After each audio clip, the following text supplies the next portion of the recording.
Muy bien, entonces ahora llegamos a las últimas medidas, que son las medidas de impacto. Entonces recuerden, cuando hemos hablado de la epidemiología, lo que buscaba la epidemiología es encontrar la causa de las enfermedades, ¿no es cierto? O los factores de riesgo de las enfermedades. ¿Para qué? Para disminuir su impacto en la salud, a través de controlar o eliminar o mitigar esas causas, de tal forma que conseguimos una población más sana, una persona más sana.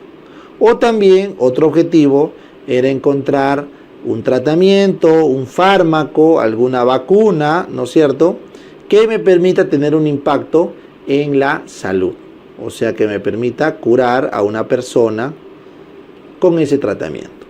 Entonces la epidemiología, por ambos lados, o bien busca una cura, o bien busca encontrar un factor de riesgo para mitigarlo. Entonces la pregunta del millón es, ¿cuánto del actuar epidemiológico va a impactar en la salud real de una persona?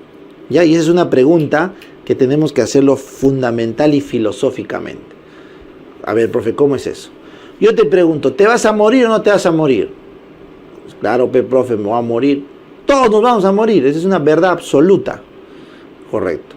¿Te vas a morir de una enfermedad?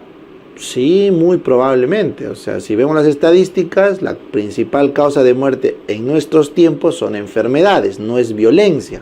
Quizá hace muchos años el humano se moría de traumas, de violencia. Ahora es más de enfermedades. Muy bien. Entonces, y así vamos filosofando. ¿Y qué enfermedades probablemente te maten? Infarto, cáncer, EPOC. Muy bien. Y probablemente para que te dé un cáncer tienes que exponerte a tal factor de riesgo, o para un infarto tal factor de riesgo. Entonces, tú puedes concluir, profe, si yo no como grasa, si yo ejercicio todos los días, si yo no subo de peso, si yo no fumo, si yo no tomo, si yo duermo bien, si yo hago esto, A, B, C, D, ¿puede que baje mi riesgo de morir de infarto? Puede que sí. ¿Pero a costa de qué?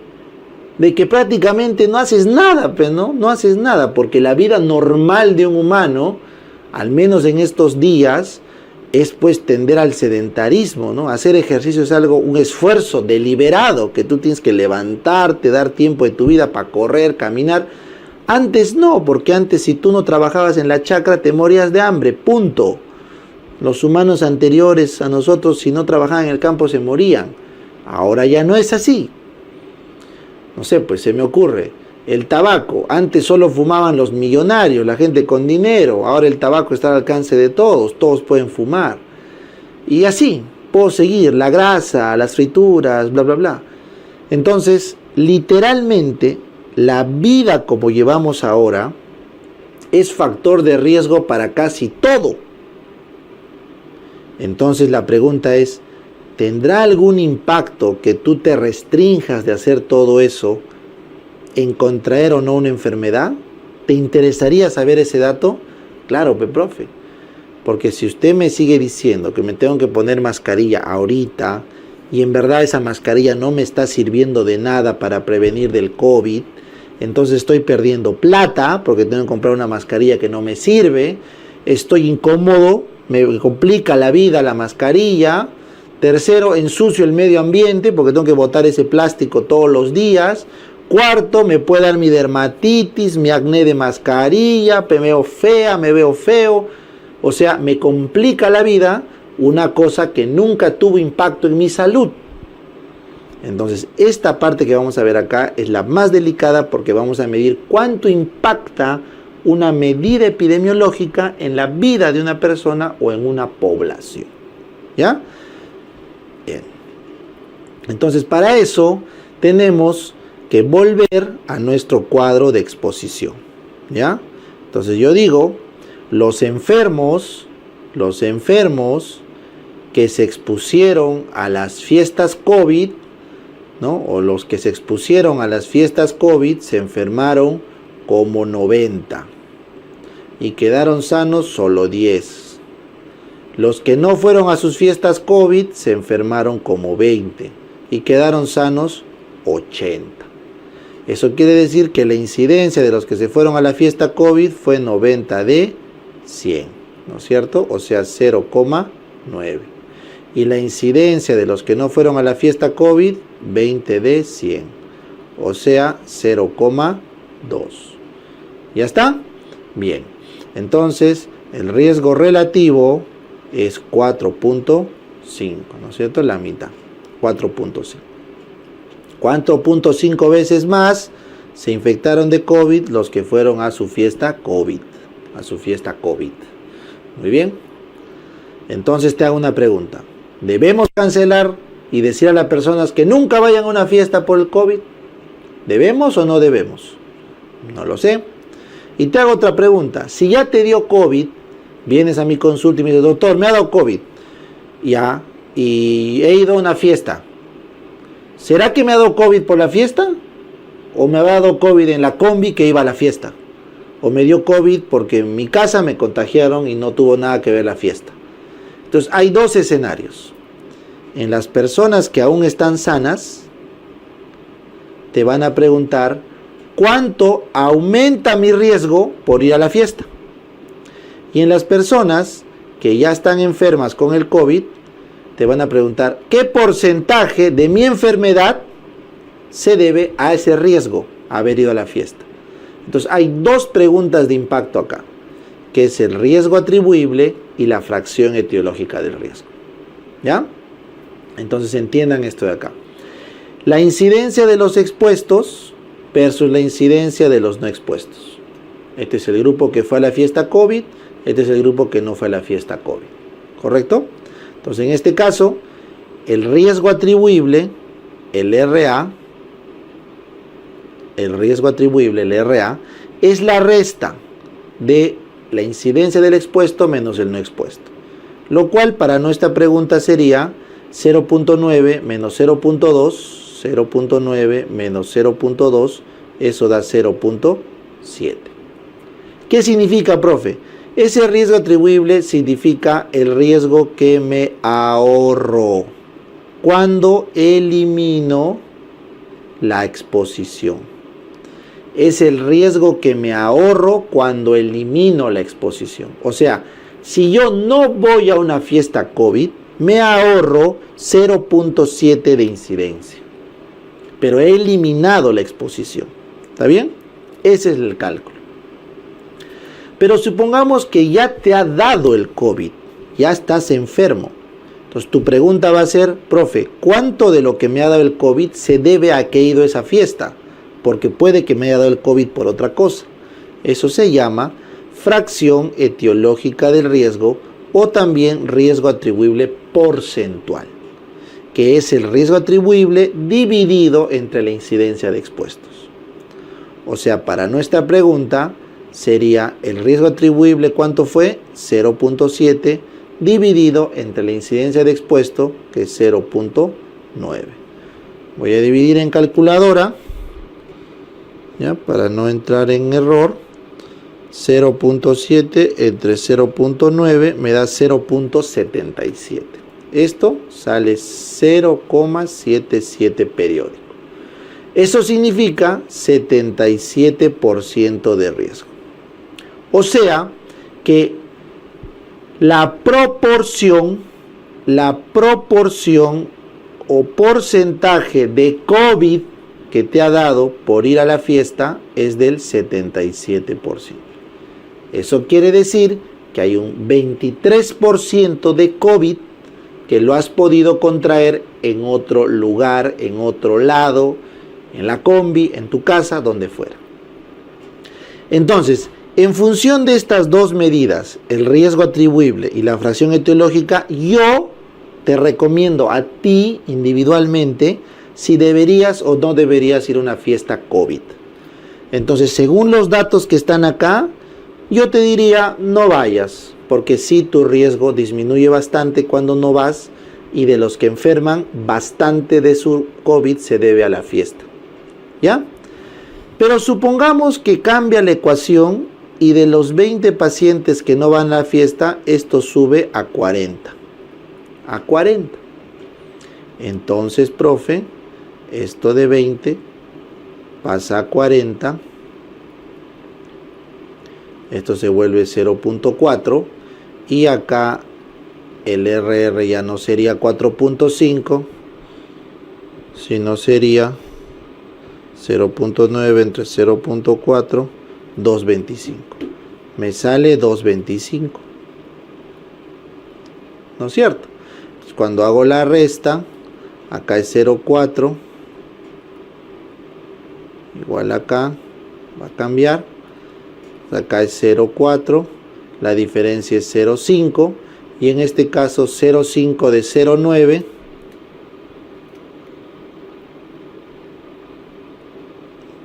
es 0.55, o sea, tan solo 55%. Entonces ahí ya yo puedo decirte, a estas alturas, que vayas a una fiesta COVID da igual. Porque la mitad de tu COVID se debe a la fiesta, la otra mitad se debe a la combi, a la calle, a tu vida. Así que la fiesta COVID ya no es algo que representa un riesgo importante. Es casi la mitad de la causa y la otra mitad puede ser otras cosas. Entonces, ahí es donde las recomendaciones individuales van cambiando en función al riesgo atribuible y la fracción etiológica del riesgo. ¿Ya? Entonces nunca lo olviden. Entonces acá les he traído un ejemplo para que vean. Esto es, por ejemplo, vamos a cambiar de ejemplo. Exposición al tabaco. Gente que fuma, correcto, hace 210 de infarto. Gente que no fuma hace 140 de infarto. Y acá, vamos a otra vez, gente que fuma hace, vamos a poner acá 140 de cáncer y gente que no fuma 70 de cáncer. Entonces este es el riesgo de infarto tabaco y este es el riesgo de cáncer de pulmón tabaco. ¿Ya? Entonces si ustedes se dan cuenta, la resta, o sea el riesgo atribuible es 210 menos 140 es 70. Igual acá el riesgo atribuible es 140 menos 70, 70. Si ustedes se dan cuenta, para el infarto con el tabaco y el cáncer con el tabaco, el ahorro de riesgo, si me quito el tabaco o si dejo de fumar o nunca fumo, es de 70 en ambos casos. O sea, me ahorro igual la enfermedad. Me ahorro igual la enfermedad para ambos casos.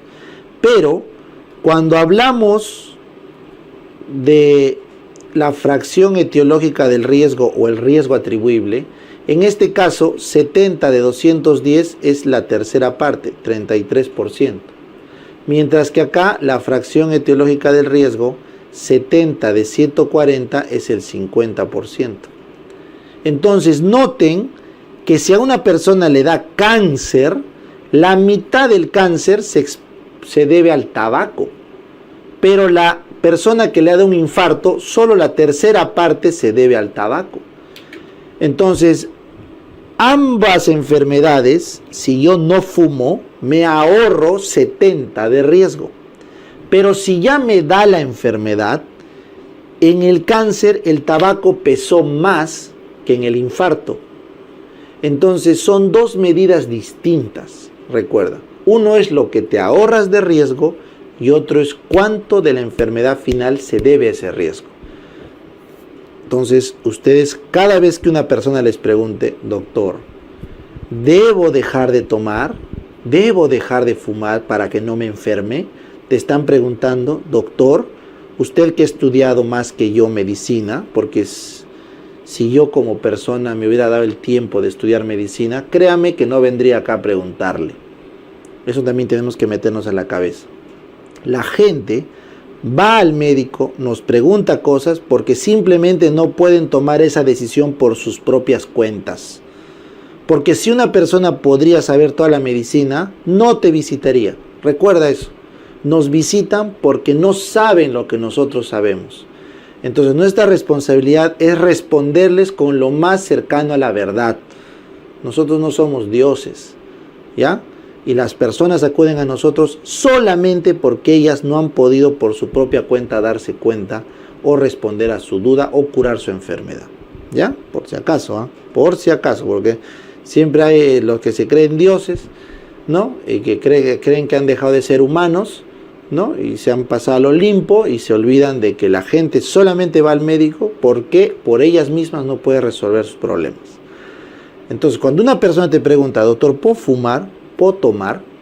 Te está preguntando porque tiene miedo de morirse por el tabaco o por el alcohol. En verdad quiere fumar, quiere tomar, le gusta, pero tiene miedo de morirse. Entonces, lo que tú le vas a responder es el riesgo atribuible de esa enfermedad por el tabaco o por el alcohol, ¿ya? Y luego cuando una persona ya está enferma, te va a preguntar, doctor, ya estoy enfermo, ya la fregué, pero ¿cuánto de mi enfermedad fue porque fumé? Porque se siente culpable, ¿ya? Pero puede que él mismo se dé cuenta, oye, pero mi pata fuma conmigo y él no tiene cáncer. ¿Por qué? Entonces esa persona te está preguntando, ¿qué cosa?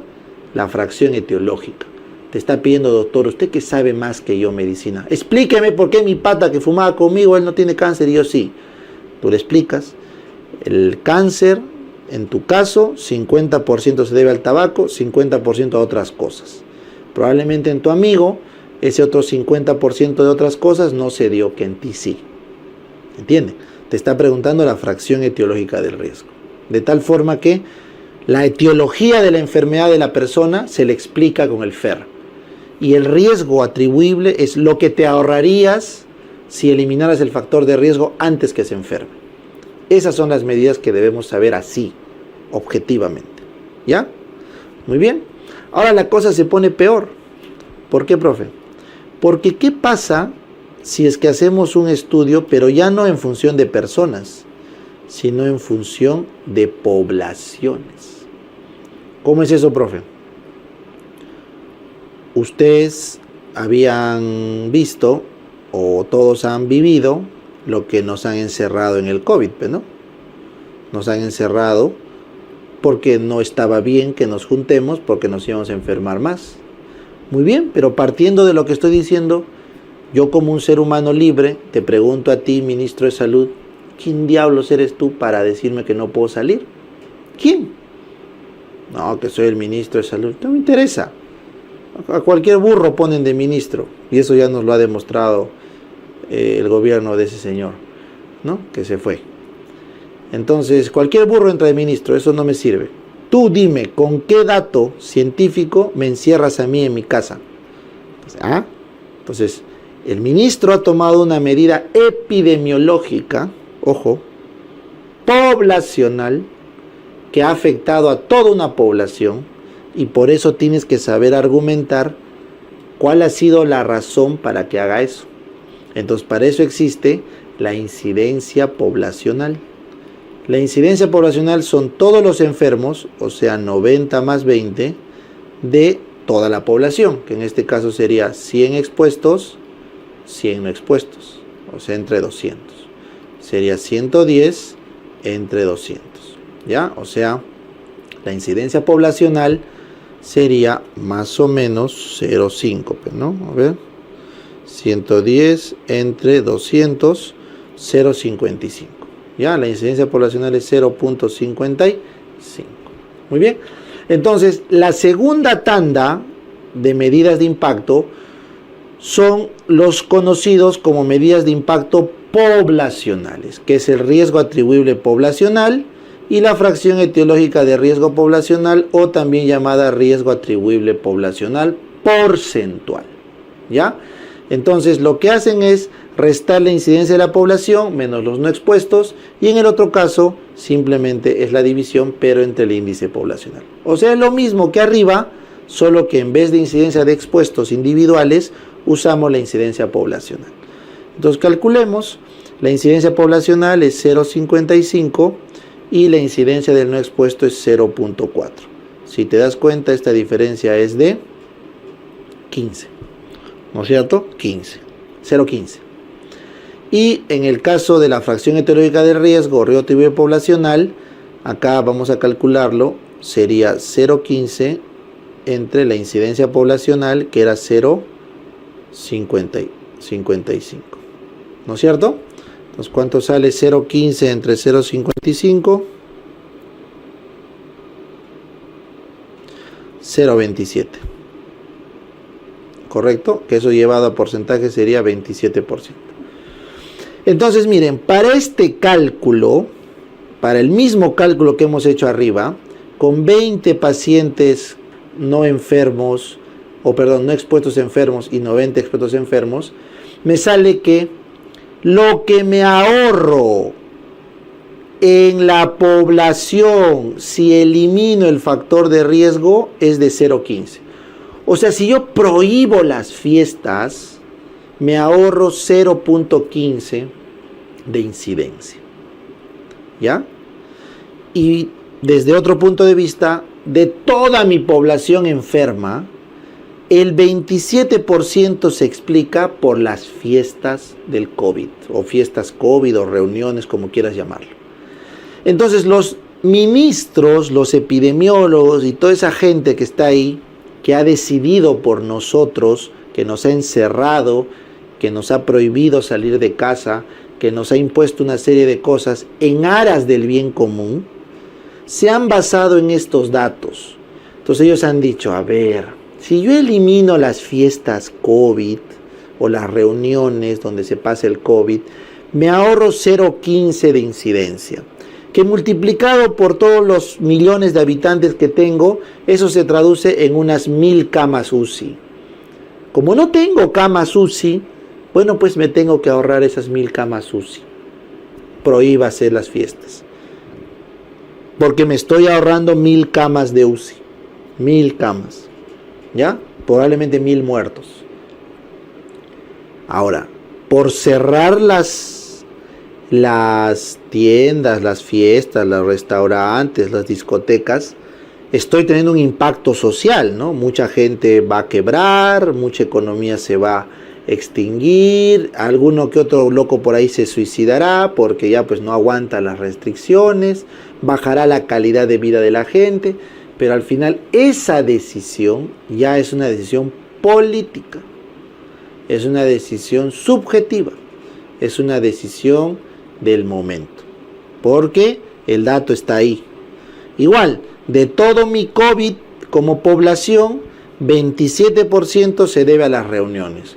Eso quiere decir que hay un 73% de COVID que no se debe a las reuniones, que va a seguir habiendo, y que bueno, pues me voy a ahorrar, o mejor dicho, me voy a bancar todo el problema social de prohibir las reuniones para tratar de atacar a ese 27%. Entonces ahí ya no podemos llegar a la conclusión de que si es bueno, es malo, fue correcto, incorrecto, porque fue una decisión del momento con la data del momento. ¿Ya? La evidencia nos ha mostrado en el mundo que no era necesario las cuarentenas. La evidencia nos ha mostrado estados en Estados Unidos, pues, Florida, Texas, que no han hecho ni media cuarentena y han tenido casos mucho más bajos que, no sé, pues que Los Ángeles, Nueva York, que sí hacían cuarentenas estrictas. La historia nos está demostrando que la estrategia de China de las cuarentenas no sirve para nada. China ha aguantado su economía, frustró a su gente 2 años y sin vacunas igualito se van a infectar, igualito va a haber la mortalidad. Así que creo que ya podemos decir que la historia ha probado que la cuarentena era una medida temporal, extraordinaria, solamente para poder aumentar tu capacidad de respuesta en salud. En ningún momento iba a tener un impacto neto final sobre la enfermedad. ¿Correcto? Así es, la epidemiología es un tema muy crítico, más aún si estamos en periodos de pandemia, epidemias, etcétera, porque alguien tiene que tomar la decisión. Entonces, a todos los colegas epidemiólogos que han decidido, han hecho sus decisiones basadas en ciencia, que han tratado de llegar a conclusiones objetivas, y eso los ha llevado a decidir, gracias por estar del lado de la ciencia. A todos los epidemiólogos que hablan con el hígado, que son politizados, que están tirados a un partido político, que no ven números, sino simplemente repiten como cotorras lo que dicen los líderes de opinión de ciertos grupos políticos, bueno, pues nos han hecho un montón de daño. No han destruido el tejido social y la economía del país. Que gracias a Dios teníamos ahorros, tanto las personas como el gobierno, para poder aguantar las burradas que han hecho. Porque son burradas, hay que decirlo, son burradas, ¿ya? Entonces, dentro de los epidemiólogos ustedes van a encontrar esas dos facciones. Los que buscan datos duros, los que les gusta analizar estadística dura, datos duros, y los que son más políticos que médicos, ¿no? Que prefieren hacer discursos políticos en aras de la salud pública que ponerse a pensar como científicos, ¿ya? No, sorry, me salí del tema, pero es el momento donde se habla de esas cosas. Listo, ahora vamos al otro lado de la moneda, las vacunas. Doctor, las vacunas, no quiero, me van a meter un chip, me voy a volver esclavo de las multinacionales, de Bill Gates, me va a controlar con su celular. Bill Gates ya te controla, causa, ya estás controlado por las grandes tecnologías. La vacuna, el chip, esa teoría conspirativa, conspiranoica o lo que fuera, era absurda, ¿ya? Pero bueno, es para ponernos en contexto. Hubo una época en que mucha gente no sabía si la vacuna servía o no, cuánto daño hacía o no, pero al final la data cada vez fue saliendo y decía, vacúnate, vacúnate, vacúnate, que te va a ir bien, te vas a salvar, etcétera, etcétera, etcétera, ¿ya? Y también sabíamos que la vacuna correcta era la vacuna occidental, la ARN, no la cochinada de China, que lo único que hizo fue dar falsas esperanzas, alargar y generar un montón de caos que al final no demostró y no sirve para nada. ¿Ya? Entonces también la historia ha demostrado que la vacuna que servía siempre fue la vacuna ARNA, la vacuna de Occidente. ¿Ya? La vacuna que nos quisieron vender como una alternativa era una vacuna de baja calidad, igual trajo muertes y no se usa, y miren, China no le sirve para nada, toda su población sigue con el problema de COVID y no les da la gana de tomar vacunas occidentales. Bueno, allá los chinos, su forma de pensar. ¿Ya? Entonces, ¿cómo nosotros hemos llegado a la conclusión de que sí debemos vacunar a la gente? Entonces ahí viene la reducción absoluta del riesgo. ¿Ya? Entonces, vamos acá, vamos a cambiar nuestro cuadro. Ya, voy a borrar todo esto, porque ya no es el caso. Entonces, supongamos que la gente que se vacunó se enferma como 10 y queda sano como 90, y los que no se vacunaron se enferman como 40 y solo quedan sanos 60. Entonces la incidencia del expuesto a la vacuna es 10 entre 90 y la incidencia del no expuesto a la vacuna es 40 entre 100. ¿No es cierto? Entonces esto es 0,4 y acá sería 10 entre 90, 0,11. ¿Ya? Entonces, cuando yo quiero ver si de verdad me sirve o no una vacuna, yo tengo que calcular la reducción absoluta del riesgo. La reducción absoluta del riesgo. La reducción absoluta del riesgo es la incidencia del que no se vacunó, o sea 0,4, menos la incidencia del que sí se vacunó, 0,11. Esto vendría a ser 0,29, ¿no es cierto? Entonces, esto es la reducción absoluta de riesgo. Entonces, cuando una persona me diga, doctor, de todas las personas que se vacunan, ¿correcto?, ¿cuáles son las que de verdad van a tener un efecto positivo? O sea, porque no me va a engañar, doctor.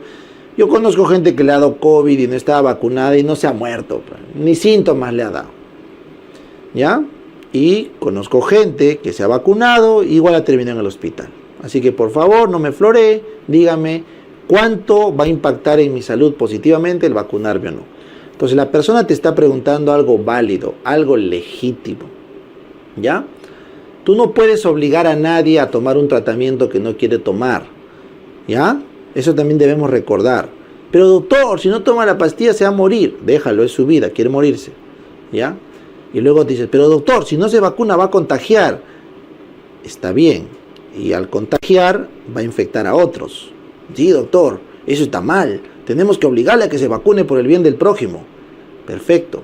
Yo te pregunto, ¿y tú le obligas al burro que no sabe manejar carro, le obligas a aprender a manejar carro cuando sabes que en verdad es un peligro para el resto? ¿O tú alguna vez te has preguntado todas las tonteras que haces que ponen en riesgo la vida de otras personas y alguien te obliga a cambiar por eso? ¿O alguien te pone una pistola para que salgas a la calle y dejes de hacer burradas por el bien común? No, no es cierto. Entonces, ahí también hay un límite. Recuerden, si tú te pegas en el hecho de que esa persona está obligada a vacunarse, porque si no se vacuna va a contagiar al resto, tienes que estar seguro de que eso que estás hablando de verdad sea cierto y que de verdad el resto de personas solo dependan de que esa persona no se vacuna. Y no es que se contagien por otras cosas o por otras razones, porque ahí estás discriminando a una persona.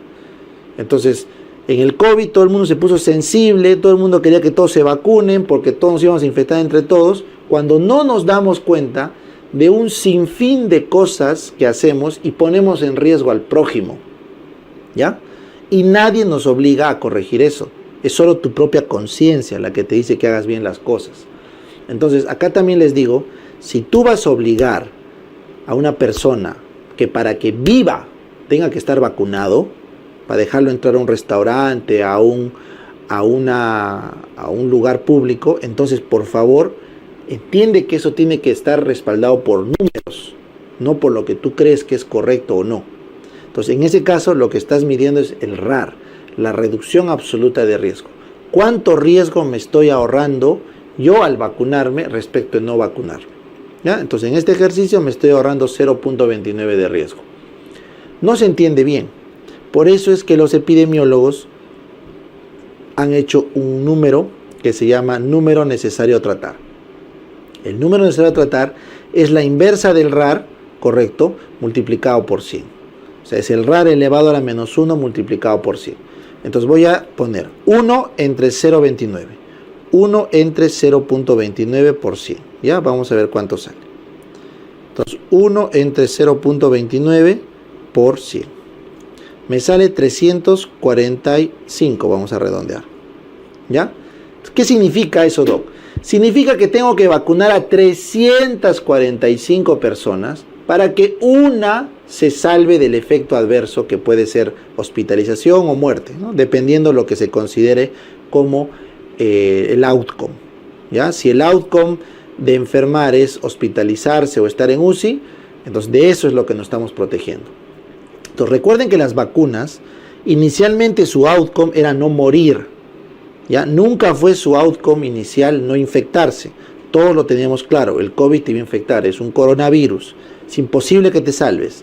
La cosa era que no te mate. Entonces los outcomes de las vacunas eran que no te mate, que no te mande a UCI, que no te hospitalices. Ese es el outcome. Entonces para mi ejercicio, el NNT 345 significa que yo debo vacunar a 345 personas y recién voy a ver un caso de outcome positivo. O sea, una persona que se salvó de UCI, de hospitalización, etc. O sea, quiere decir que 344 personas han recibido la vacuna y no iban a ir al outcome. O sea, no iban a morirse, ni ir a UCI, ni nada. Han recibido la vacuna, pero solo una de esas 345 se ha salvado del outcome. El resto no necesitaba. Entonces, bajo esa óptica, yo como individuo digo, no te pases, ¿para qué me voy a vacunar?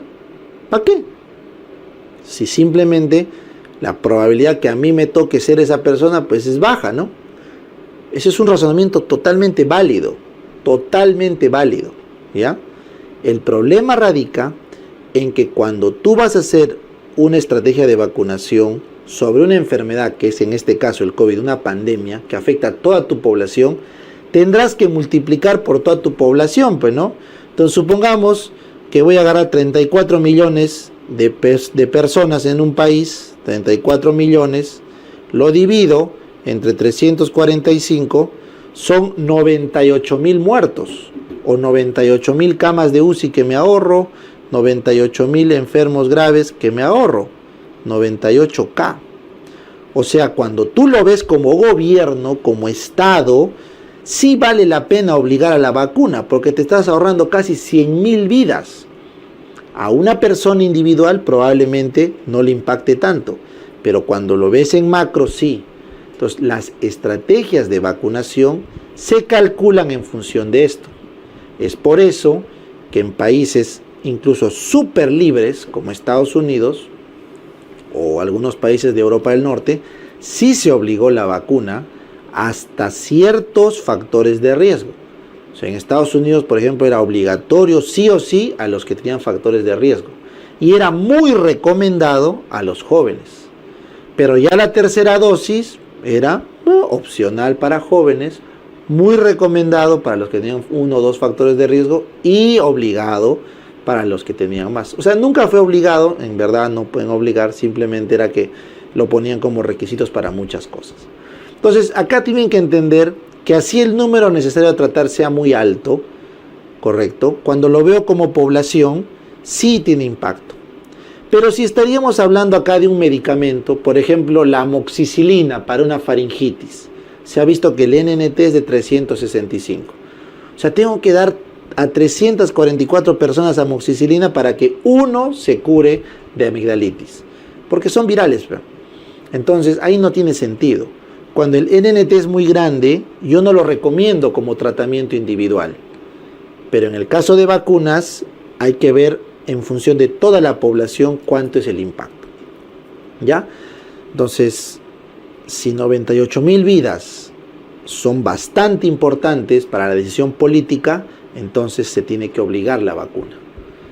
Si de repente el cálculo sale 10.000 vidas, 15.000 vidas, y políticamente eso no es lo suficiente, entre comillas, como para una política de salud pública, entonces no se obliga.